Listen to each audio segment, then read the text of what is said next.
Assalamualaikum warahmatullahi wabarakatuh. Halo teman-teman, kembali lagi bersama saya Hizbullah, mahasiswa Prodi Pendidikan Bahasa Arab semester 2 Universitas Al-Herat Palu. Ya, pada video kali ini teman-teman, saya akan membahas tentang Adarsul Hadi Asyarah atau pelajaran ke-11 ya pada file Madinah Book Arabic 2. Mata kuliah Bahasa Arab yang dibawakan oleh Ustadz Muhammad Faisal, SPDI, MPD. Ya, beliau ini sangat luar biasa ya guys ya. Ini adalah salah satu dosen terbaik di Universitas Al-Herat Palu. Oke, lanjut. Sebelum kita masuk ke dialog atau tamrin-tamrinan pada Darsul Hadi Asyarah atau pelajaran ke-11, kita pertama-tama akan mempelajari panduan Dursul Lughah Al-Arabiyah 2, yaitu pada panduan pelajaran ke-11. Nah, panduan pelajaran ke-11 ini seperti yang tertera di samping, di situ pada bagian pertamanya dia perubahan fi'il mudhari berdasarkan dhamir atau subjek atau lebih dikenal dengan isnad. Ya, yang dimana pengertiannya isnad. Isnad itu adalah penyandaran kata kerja fi'il kepada kata ganti subjeknya dhamir. Dalam bahasa Arab, kata kerja fi'il mudhari sedang akan pergi harus berubah bentuk mengalami perubahan huruf awalan atau akhiran sesuai dengan siapa pelaku dari pekerjaan tersebut. Ya, kita masuk ke aturan perubahan dan contoh kalimat. Yang dimana kata kerja dasar yang digunakan sebagai contoh adalah yazhabu, yang berarti dia laki-laki tunggal sedang akan pergi. Sebenarnya ini menunjukkan kepada laki-laki yang sendiri ya. Nah, pada bagian A, bentuk jamak laki-laki mereka. Di sini ada domir hum. Aturannya ditambahkan akhiran waw, sukun dan nun fathah, ya, serta mempertahankan awalannya menjadi yazhabuna. Ya, di situ dia. Contoh kalimatnya. Ihwati yadrusuna bil jami'ah. Artinya saudara-saudara laki-lakiku sedang belajar di universitas. Oke, pada bagian B, dia perempuan tunggal. Atau di sini kita memakai domir hiya. Nah, aturan domir hiya mengubah huruf awalannya menjadi ta sehingga menjadi pada kata yazhabu tadi ya tazhabu. Nah, di situ. Yang mana contoh pertamanya maza taktubu Aminatul ana. Nah, artinya apa yang sedang Aminah tulis sekarang. Nah, di situ pemakaian tazhabu. Nah, di situ juga ada contoh kedua, yaitu taktubu risalata ila ummiha. Artinya dia sedang menulis surat untuk ibunya. Nah, pada bagian C, bentuk jamak perempuan mereka. Di sini digunakan domir hunna. Nah, yang dimana aturannya huruf terakhir kata kerja disusunkan lalu ditambahkan akhiran nun fathah dan mempertahankan awalannya menjadi yazhabna. Contoh kalimatnya, ihwati yadrusuna bil jami'ati wal akhwati yadrusuna bil madrasati. Artinya saudara-saudaraku sedang belajar di universitas dan saudari-saudariku sedang belajar di sekolah. Oke, kita lanjut ke bagian D. Kamu laki-laki tunggal atau domir di sini yang digunakan anta. Ya, yang mana aturannya bentuknya sama persis dengan domir hiya, yaitu menggunakan awalan ta menjadi tazhabu. Di dalam teks dijelaskan bahwa ini berarti Anda muzakkar mufrad, pergi ya, muzakkar. Nah, terus pada bagian E, ana, domir ana, saya. Aturannya mengubah huruf awalan menjadi hamzah fathah sehingga menjadi azhabu. Yang dimana contoh kalimatnya. Sini ada kalimat tanya ya. Aina tazhabu ya Bilal? Artinya hendak kemana engkau pergi Bilal? Di sini contoh jawabannya azhabu ila suqi. Artinya saya hendak pergi ke pasar. Oke, kita masuk ke bagian F. Kalian jamak laki-laki. Di sini kita memakai domir antum ya guys. Nah, aturannya menggunakan awalan ta dan ditambahkan akhiran waw sukun beserta nun fathah menjadi tazhabuna. Nah, gimana contoh kalimatnya ya? Di situ maza tashrabuna ya ikhwanu, artinya apa yang sedang kalian minum saudara-saudara, saudara laki-laki maksudnya ya. Oke, kita masuk ke bagian 2. Penanda waktu masa depan atau harfu istiqbal atau huruf sa. Nah, sini definisinya atau pengertiannya, huruf istiqbal adalah partikel atau huruf yang digunakan untuk mengubah sifat pada kata kerja fi'il mudhari. Pada dasarnya fi'il mudhari bermakna ganda, bisa sedang dilakukan atau akan dilakukan. Ketika ditambahkan huruf sa di depannya, maka maknanya menyempit dan pasti akan terjadi di masa yang akan datang. Oke, kita masuk ke aturan dan contoh kalimatnya ya. Contoh pertama. Saya zahabu abi ila Makkah qadan, artinya ayahku akan pergi ke Makkah besok. Nah, di situ saya zahabu ya, menggunakan awalan sa. Ayahku akan pergi ke Madinah besok, dan itu akan terjadi. Oke, contoh kedua. Sa'aktubu la risalatan insyaallah. Artinya saya akan menulis surat untukmu insyaallah. Di situ menggunakan sa juga, sa'aktubu. Nah, aturan pembahasannya, huruf sa ini tidak boleh digunakan di dalam kalimat interrogatif atau kalimat tanya. Contoh pada kalimat tanya di situ, mata tazhabu ilal hindi, artinya kapan Anda pergi ke India. Perhatikan kata kerja tazhabu di sini tetap polos ya, tanpa awalan sa di situ dia. Tidak boleh. Nah, kita masuk pada bagian 3, partikel negatif nafi atau kata penolakan tidak. Yang gimana definisinya, pengertiannya, partikel negatif nafi atau nafi adalah huruf yang digunakan untuk menyangkal suatu perbuatan, artinya tidak atau bukan. Penggunaannya dibedakan berdasarkan jenis kata kerja dan waktu kejadiannya. Kita masuk ke aturan dan contoh kalimat ya. Untuk masa lampau, kata kerja lampau, atau fi'il madi menggunakan partikel ma. Contoh kalimatnya, ma akaltu syai'an, artinya saya tidak makan apapun. Nah, di sini kalimat negatif pada fi'il madi, di situ dia menggunakan partikel ma ya. Untuk masa sekarang atau akan datang, fi'il mudhari menggunakan partikel la. Ya, yang dimana contoh pertamanya dia la afhamul faransiyata. Artinya saya tidak mengerti bahasa Prancis. Di sini dia menggunakan kata la kalau pada fi'il mudhari ya. Dimana contoh duanya, la asyrabul kahwata, saya tidak minum kopi. Oke, saya rasa jelas ya untuk contohnya. Kita masuk ke bagian 4, konsep kata benda turunan kata kerja masdar.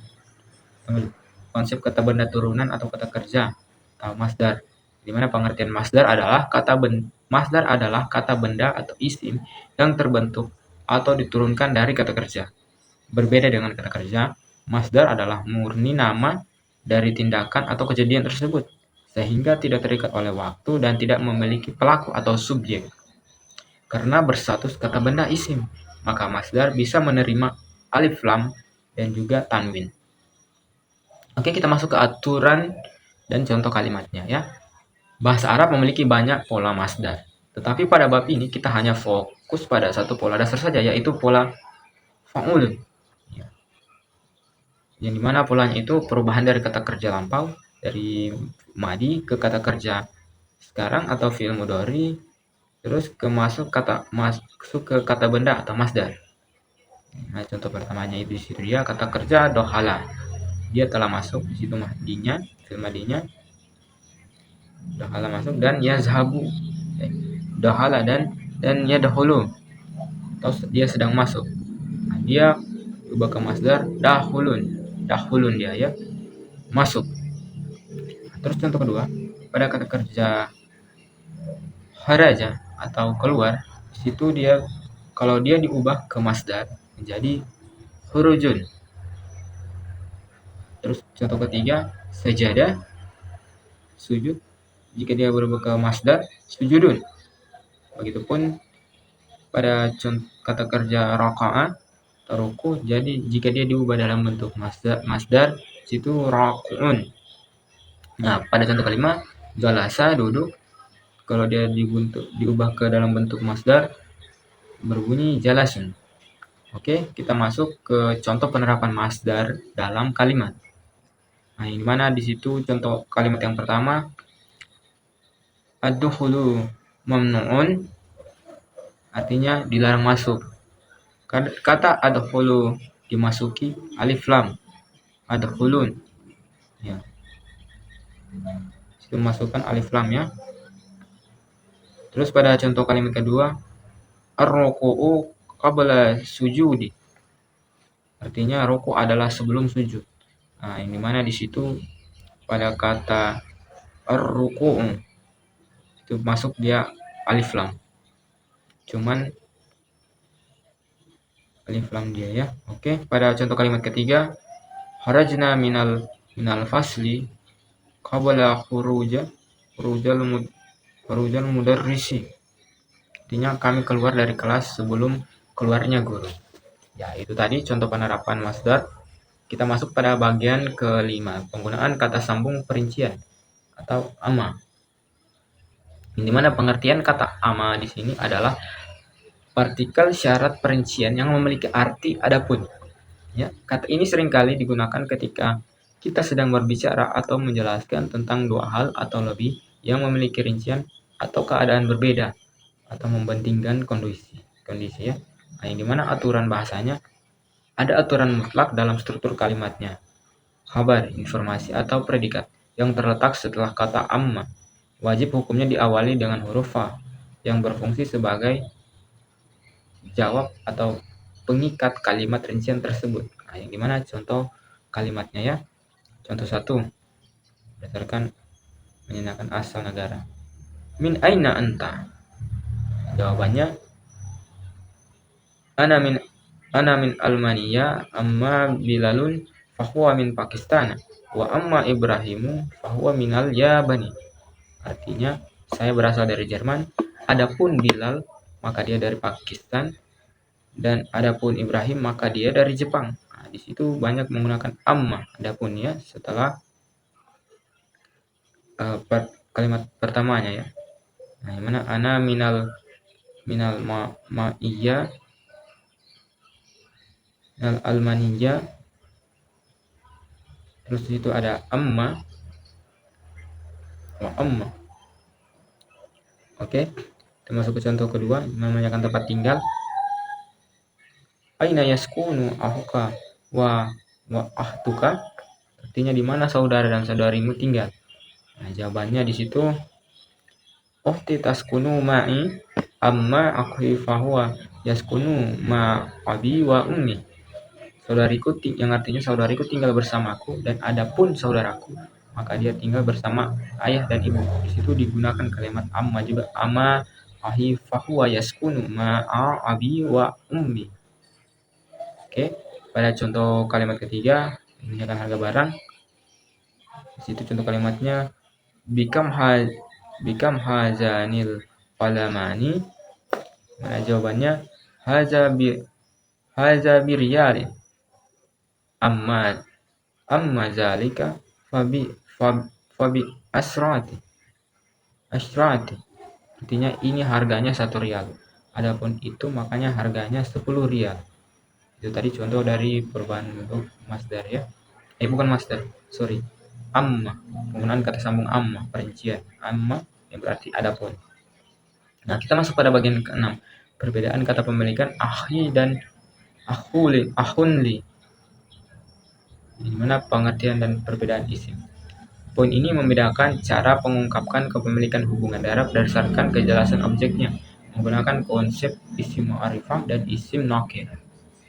Di mana pada bagian pertama akhi berstatus ma'rifah spesifik atau tertentu, mana pengertiannya digunakan jika kita mengarah pada seorang saudara laki-laki yang sudah pasti atau jelas identitasnya, atau kita hanya memiliki satu saudara laki-laki tersebut. Dikata saudaraku ya, akhi. Nah, pada contoh kedua, akhunli berstatus nakirah umum atau belum tertentu.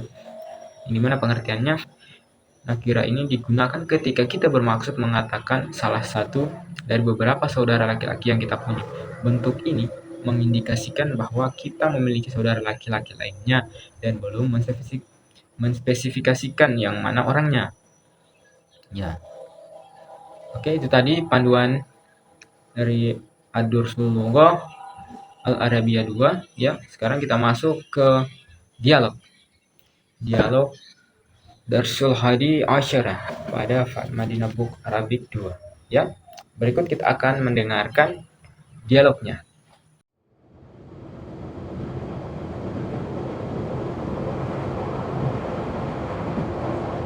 الأول: السلام عليكم. الثاني: وعليكم السلام ورحمة الله وبركاته. الأول: ما اسمك يا أخي؟ الثاني: اسمي عبد الله. وما اسمك؟ الأول: اسمي فيصل. أطالب أنت يا عبد الله؟ عبد الله: نعم. فيصل: أين تدرس يا أخي؟ عبد الله: أدرس بجامعة الرياض. فيصل: في أي كلية تدرس؟ عبد الله: أدرس في كلية الهندسة. فيصل: في أي سنة تدرس؟ عبد الله: أدرس في السنة الثانية. فيصل: أتعرف المهندس سليمان؟ عبد الله: طبعا، هو أستاذي، هو أحسن مدرس في الكلية. فيصل: من هؤلاء الفتية الذين معك؟ كأنهم إخوتك. عبد الله: نعم، هؤلاء إخوتي، لي 4 أخوة و3 أخوات. فيصل: أين يدرس هؤلاء؟ عبد الله: أما إخوتي فكلهم يدرسون بالجامعة. عيس وهو أكبر من شرطة يدرس في كلية الطب، وإبراهيم يدرس في كلية التجارة، واسحق يدرس في كلية الآداب، وإسماعيل يدرس في كلية العلوم، وهؤلاء ال3 أصغر مني. وأما الأخوات فيدرسن في المدرسة المتوسطة. زينب تدرس في السنة الأولى، وسلمى تدرس في السنة الثانية، وليلى تدرس في السنة الثالثة. فيصل: في أي مدرسة تدرس أخواتك؟ عبد الله: يدرسن في مدرسة خالد بن الوليد للبنات بمكة. فيصل: أين تسكنون أنتم؟ عبد الله: إخوة يسكنون في مهاجع الجامعة، أما أنا فأسكن مع قريب لي. فيصل: أما تزوج أنت يا عبد الله؟ عبد الله: لا، لست بمتزوج. فيصل: ما عنوانك؟ عبد الله: هذه بطاقتي فيها عنواني. فيصل: أشكرك يا أخي، أنا مسرور بلقائك، أنا سأنزل في المحطة القادمة. عبد الله: في أمان الله، وإلى اللقاء. السائق لفيصل: هذا الباب للدخول يا سيدي، النزول من هناك. Orang pertama: Assalamualaikum, semoga keselamatan tercurah kepadamu. Orang kedua: Waalaikumsalam warahmatullahi wabarakatuh, dan semoga keselamatan, rahmat Allah, serta keberkahannya tercurah kepadamu juga. Orang pertama: siapa namamu, wahai saudaraku? Orang kedua: namaku Abdullah, dan siapa namamu? Orang pertama: namaku Faisal. Apakah kamu seorang mahasiswa, wahai Abdullah? Abdullah: ya. Faisal: di mana kamu kuliah, belajar, wahai saudaraku? Abdullah: aku kuliah di Universitas Riyadh. Faisal: di fakultas apa kamu kuliah? Abdullah: aku kuliah di Fakultas Teknik. Faisal: di tahun, tingkat semester, berapa kamu kuliah?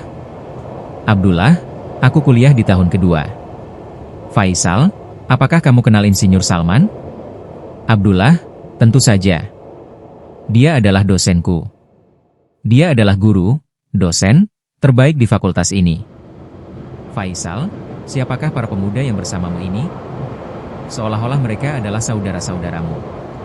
Abdullah: ya, mereka adalah saudara-saudaraku. Aku memiliki 4 orang saudara laki-laki dan 3 orang saudara perempuan. Faisal, di mana mereka semua bersekolah kuliah? Abdullah, adapun saudara-saudara laki-lakiku, mereka semua kuliah di universitas. Isa, dan dia lebih tua dariku, kuliah di Fakultas Kedokteran. Ibrahim kuliah di Fakultas Perdagangan, Ekonomi. Isya kuliah di Fakultas Sastra. Dan Ismail kuliah di Fakultas Sains. Mereka bertiga ini lebih muda dariku. Sedangkan saudara-saudara perempuanku, mereka bersekolah di sekolah menengah pertama, SMP. Zainab belajar di tahun kelas pertama, Salma belajar di tahun kelas kedua, dan Laila belajar di tahun kelas ketiga. Faisal, di sekolah mana saudara-saudara perempuanmu bersekolah? Abdullah, mereka bersekolah di sekolah Khalid bin Al-Walid khusus anak perempuan di Makkah. Faisal, di mana kalian semua tinggal? Abdullah, saudara-saudara laki-lakiku tinggal di asrama universitas. Sedangkan aku tinggal bersama salah seorang kerabatku. Faisal, apakah kamu sudah menikah, wahai Abdullah? Abdullah, tidak, aku belum menikah. Faisal, apa alamatmu? Abdullah, ini kartu pengenalku, di dalamnya terdapat alamatku. Faisal, aku berterima kasih kepadamu, wahai saudaraku. Aku senang bertemu denganmu. Aku akan turun di pemberhentian, halte stasiun, berikutnya. Abdullah, semoga dalam perlindungan Allah, hati-hati di jalan, dan sampai jumpa.